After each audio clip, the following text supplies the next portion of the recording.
नमस्कार दोस्तों, पाएं अपने सवालों के जवाब वाली सीरीज में आज मैं आप लोगों के सामने लेकर आई हूं ऑनलाइन स्टूडेंट का एक क्वेश्चंस। देखिए, यहाँ पे इन्होंने मुझे व्हाट्सअप किया है और हो सकता है आपको सही दिख भी रहा हो सकता है आपको सही ना दिख रहा हो। मैं आपको पढ़ के बता देती हूँ इनका डाउट क्या है, क्वेश्चन क्या है। और मैं ये बात और कहना चाहूँगी, जब आप लोग अपना डाउट पूछते हो तो अपना नाम और स्थान भी बता दिया करो, ताकि मैं आप लोगों का नाम भी यहाँ पे ले सकूँ। यहाँ पे जो छात्र ने क्वेश्चन किया है, वो उन्होंने कहा है एक शब्द है हमारा श्रृंगार। मैं लिख देती हूँ यहाँ पे, आप लोगों को भी डाउट को समझने में आसानी होगी। शब्द है श्रृंगार, और उस श्रृंगार शब्द को हमने तोड़ के लिखा है, यानी स्वर और व्यंजन में यहाँ पर लिखा है।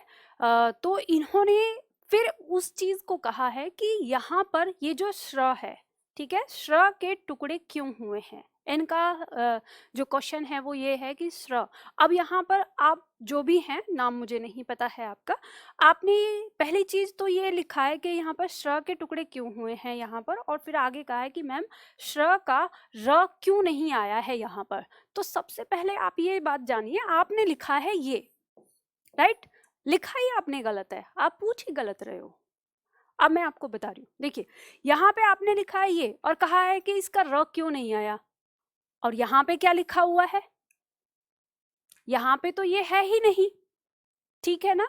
तो अब यहाँ पर बात को समझिए, यहाँ र है ही नहीं, इसलिए र नहीं आया। और ये कहाँ टूटा है यहाँ पर, जब ये है ही नहीं तो टूटना ना टूटना कहीं कोई बात नहीं है। अब मैं आपको यहाँ पर बताती हूँ आपके दिमाग में डाउट क्यों आया होगा। आपके दिमाग में डाउट ये आया होगा, जब आप लोग ऑनलाइन में लिखते हो, यानी ऑनलाइन में दी हुई हिंदी में जब लिखते हो श्रृंगार को, तो अक्सर ये जो हमारा आता है श्रृंगार जब लिखते हैं तो इसके यहाँ पर र बन जाता है, ऐसे लिखा हुआ मिलता है आपको ऑनलाइन के अंदर।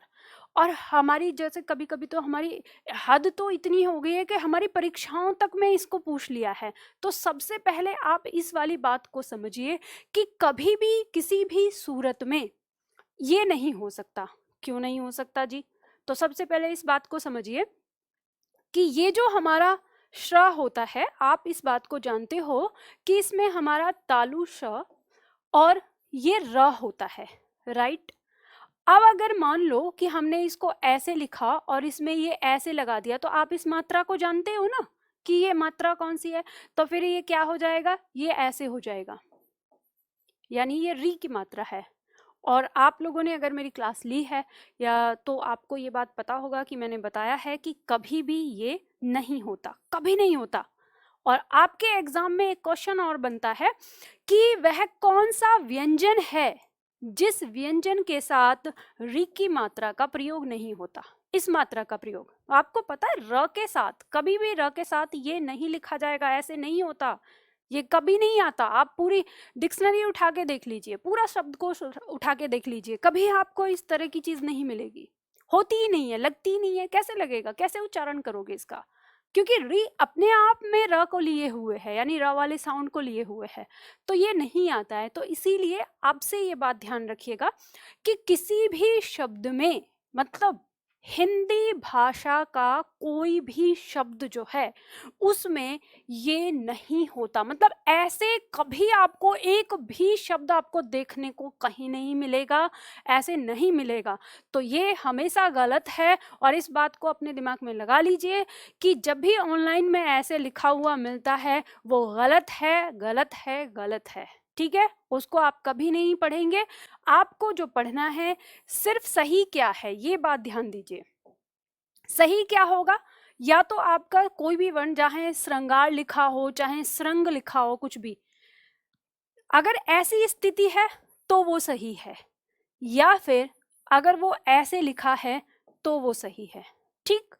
इस वर्ण के बारे में पूरी तरह से समझ लीजिए। ऐसे लिखा है तो ये सही होगा, ऐसे लिखा है तो ये सही होगा।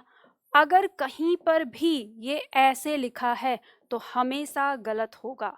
ये बात दिमाग में अपने रख लीजिए, आपको अपनी ये बात दिमाग में बैठानी होगी कि ये चीज क्या होती है, गलत होती है। तो आज से आपको श्रृंगार की वर्तनी भी याद हो गई, यानी अगर कहीं पर भी आपके सामने श्रृंगार इस तरह से लिख कर दे दिया, तो आंख बंद करते ही इसे को काट देना, मतलब आंख बंद करके काट देना कभी भी सही नहीं होगी। सही कब होगी?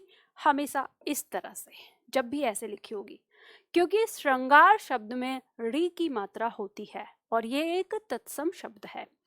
तो उम्मीद करती हूँ आपको ये अपनी जो डाउट था ये समझ में आ गया होगा। अगर आप में से कोई और छात्र भी अपना कोई सवाल है जो आप पूछना चाहते हैं, तो आप कमेंट्स बॉक्स में लिख सकते हैं या ऑफिस के व्हाट्सएप पर आप अपना सवाल भेज सकते हैं, अगर आपको कोई इस तरह का डाउट होता है तो फिर मिलते हैं अगले क्वेश्चन के साथ।